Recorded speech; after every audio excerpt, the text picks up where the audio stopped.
1300 కాలం నాటివాడు. అంటే అప్పట్లో ప్రజలందరూ కూడా చెప్పుకునే వాళ్ళు, కథలుగా చెప్పుకునేటువంటి ఈయన ఒక బుక్కుగా రాశాడు. ఈ శ్రీనాథుడు అనేటువంటి వ్యక్తి ఏ బుక్కుగా రాశాడు అంటే పల్నాటి వీర చరితం. శ్రీనాథుడు అనేటువంటి వ్యక్తి ఒక బుక్కును రాశాడు, దాని పేరు పలనాటి వీర చరితం. పలనాటి వీర చరితం అనేటువంటి బుక్కును రాశాడు శ్రీనాథుడు. అదేవిధంగా ఇంకొక వ్యక్తి కూడా రాస్తాడు, వీరభద్రుడు అనేటువంటి వ్యక్తి పల్నాటి వీర భాగవతం అనేటువంటి పేరుతో బుక్కును రాస్తాడు. పల్నాటి వీర భాగవతం.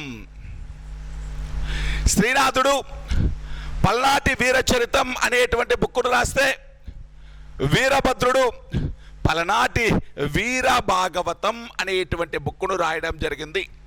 ఈ బుక్స్ ద్వారా పల్నాటి యుద్ధం గురించి మనకు ఇన్ఫర్మేషన్ అనేటువంటిది వస్తుంది. వీళ్ళిద్దరూ కూడా ఆ కాలం నాటి వాళ్ళు కాదు.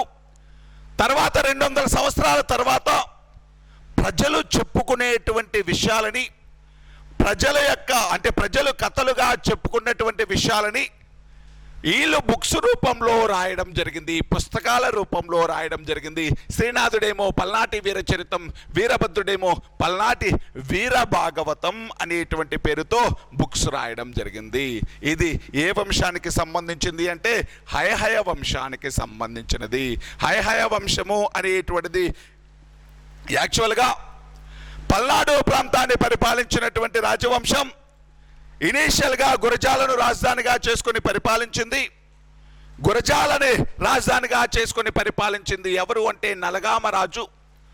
నలగామరాజు అనేటువంటి వ్యక్తి దగ్గర ఉన్నటువంటి 2 మంత్రులు వెలమ బ్రహ్మనాయుడు, రెడ్డి నాగమ్మ, వీళ్ళిద్దరి మధ్య వచ్చినటువంటి పర్సనల్ డిస్ప్యూట్సే, వాళ్ళిద్దరికి వచ్చినటువంటి ఆధిపత్య పోరే పలనాటి యుద్ధానికి ప్రధాన కారణం.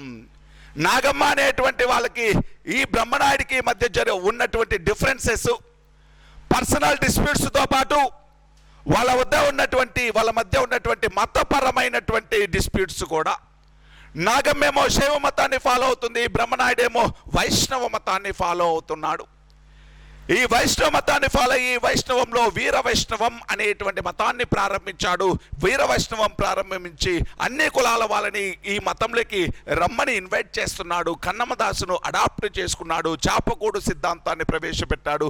సామాజిక సంస్కరణ లాంటివి చేస్తున్నాడు. ఇవి యాక్సెప్ట్ చేయలేకపోయింది ఎవరు అంటే నాగమ్మ. ఈవిడేమో సనాతన భావాలు కలిగినటువంటిది, ఆయనేమో రివల్యూషనరీ భావాలు కలిగినటువంటి వ్యక్తి బ్రహ్మనాయుడు అనేటువంటి వ్యక్తి. ఇవన్నీ కార్యక్రమాలు చేస్తున్నాడు అని చెప్పేసి బ్రహ్మనాయుడు అనేటువంటి వ్యక్తిని మంత్రి పదవి నుంచి తొలగించమని చెప్పింది. మంత్రి పదవి నుంచి తొలగించేలా చేసింది నాగమ్మ. దీనితో ఆయన మంత్రి పదవి పోయింది అని చెప్పేసి రాజ్యాన్నే 2గా విడగొట్టగలిగాడు ఎవరు అంటే బ్రహ్మనాయుడు. ఇలా రాజ్యం 2గా విడిపోయిన తర్వాత ఈ మాచర రాజ్యము, గురజాల రాజ్యం, 2 రాజ్యాల మధ్య కోడి పందాలు నిర్వహించారు. ఎక్కడ అంటే రెంటచింతల. ఈ కోడి పందాలలో నాగమ్మ కోడి గెలిచింది, బ్రహ్మనాయుడు కోడి ఓడిపోయింది. బ్రహ్మనాయుడు కోడి ఓడిపోవడంతో ఈ మాచర్ల రాజ్యానికి సంబంధించినటువంటి రాజులు వనవాసానికి వెళ్ళిపోతారు. ఏ ప్రాంతంలో వనవాసం చేశారు అంటే వీరమేడిపి ప్రాంతంలో. ఈ వనవాసం అనేటువంటిది 7 సంవత్సరాలు ముగిసిన తర్వాత రణభట్టు అనేటువంటి వ్యక్తి చేత రాయబారం పంపిస్తారు. రాయబారం విఫలమవడంతో యుద్ధం జరిగింది. అదే పలనాటి యుద్ధము. ఈ యుద్ధం ఎక్కడ జరిగింది అంటే కారంపూడి. ఈ పల్నాటి యుద్ధం గురించి, ఈ స్టోరీస్ గురించి మనకు ఎలా తెలుస్తుంది అంటే శ్రీనాథుడు రాసినటువంటి పల్నాటి వీరచరితం మరియు వీరభద్రుడు రాసినటువంటి పల్నాటి వీర భాగవతం అనేటువంటి బుక్స్ ద్వారా మనకి ఇన్ఫర్మేషన్ అనేటువంటిది తెలుస్తుంది. ఓకేనా? మరి ఈ పల్నాటి యుద్ధంలో ఆంధ్రదేశంలోని అన్ని రాజ్యాలు పాల్గొనడంతో అన్ని రాజ్యాలు కూడా తమ యొక్క సైన్యాన్ని కోల్పోయాయి. అంటే యుద్ధం ఫైనల్ స్టేజ్. దాదాపు 6 సంవత్సరాలు జరిగింది ఈ యుద్ధం. ఈ యుద్ధంలో అన్ని రాజ్యాలు కూడా తమ సైన్యాన్ని కోల్పోయి బలహీనమైపోయినాయి, అన్నీ కూడా వీక్ అయిపోయినాయి. ఇటువంటి పరిస్థితులు ఎవరికి అనుకూలించాయి? ఫేవరబుల్ కండిషన్ అంటే ఎవరికి ఫేవర్గా ఉన్నాయి అంటే కాకతీయులకు ఫేవర్గా ఉన్నాయి. కాకతీయులు తర్వాత కాలంలో ఆంధ్రుల్ని ఈజీగా ఓడించారు, ఆంధ్ర ప్రాంతాన్ని ఈజీగా ఓడించగలిగారు. ఎవరు అంటే కాకతీయులు అనేటువంటి వాళ్ళు. ఇది ఏ వంశానికి సంబంధించింది? హయహయ వంశం. నెక్స్ట్ రేటింగ్ పెట్టుకుందాం.